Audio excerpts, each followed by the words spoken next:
Les États-Unis font face à une vague sans précédent de maladies virales. Cette quadruple épidémie implique 4 acteurs majeurs. Le Covid-19, la grippe, le virus respiratoire syncytial, ou VRS, et le norovirus.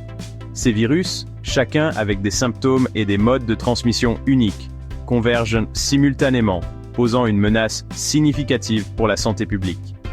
Cette tempête parfaite de maladies respiratoires et gastro-intestinales submerge les systèmes de santé et tire la sonnette d'alarme à travers le pays. La situation est particulièrement préoccupante alors que nous entrons au cœur de l'hiver, une période où les virus respiratoires atteignent généralement leur pic.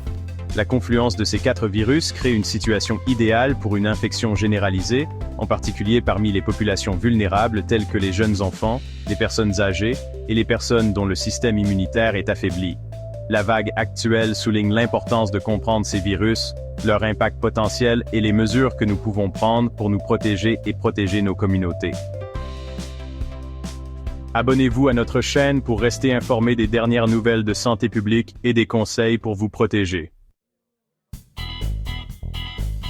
Les données des Centres pour le contrôle et la prévention des maladies brossent un tableau sombre de la situation actuelle.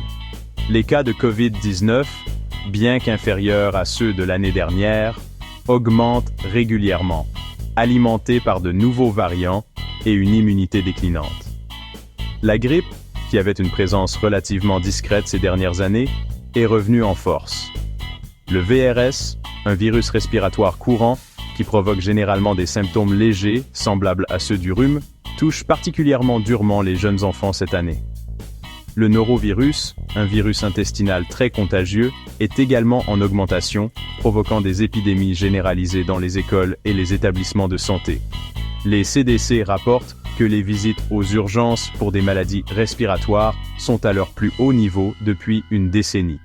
Plus précisément, les syndromes grippaux dépassent les niveaux généralement observés à cette période de l'année. Les hospitalisations pour VRS sont également en hausse, certains hôpitaux déclarant être à pleine capacité ou presque. N'oubliez pas de vous abonner pour plus de mises à jour sur cette situation en constante évolution. Les épidémies de norovirus, souvent caractérisées par des vomissements et des diarrhées, mettent à rude épreuve les ressources des soins de santé. La flambée des maladies virales met à rude épreuve les hôpitaux du pays. Les urgences sont débordées de patients qui cherchent à se faire soigner pour des symptômes respiratoires et gastro-intestinaux. Les hôpitaux sont confrontés à des pénuries de lits, de personnel et de fournitures médicales essentielles.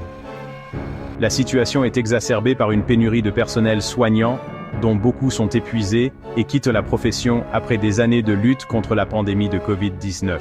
Cette pression sur le système de santé a de graves conséquences. Les patients peuvent connaître des temps d'attente plus longs aux urgences, des retards dans les diagnostics et les traitements, et même des difficultés à accéder aux soins intensifs en cas de besoin. La situation rappelle brutalement la fragilité de notre système de santé et l'importance de prendre des mesures pour éviter qu'il ne soit submergé. Pour aider à sensibiliser davantage, abonnez-vous à notre chaîne et partagez cette vidéo. Ensemble, nous pouvons faire une différence. Face à cette quadruple épidémie, la prévention est notre arme la plus puissante. Des mesures simples mais efficaces peuvent réduire considérablement la propagation de ces virus.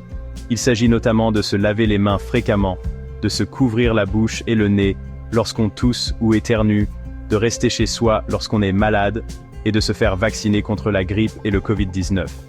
Il est crucial de rester informé des derniers développements et des recommandations de santé publique. En prenant ces mesures proactives, nous pouvons nous protéger nos proches et nos communautés contre la menace de ces virus. Nous devons tous faire notre part pour atténuer l'impact de cette quadruple épidémie et éviter de surcharger davantage notre système de santé. N'oubliez pas de vous abonner à notre chaîne pour rester informé et suivez toujours les recommandations de santé publique. Ensemble, nous pouvons faire la différence.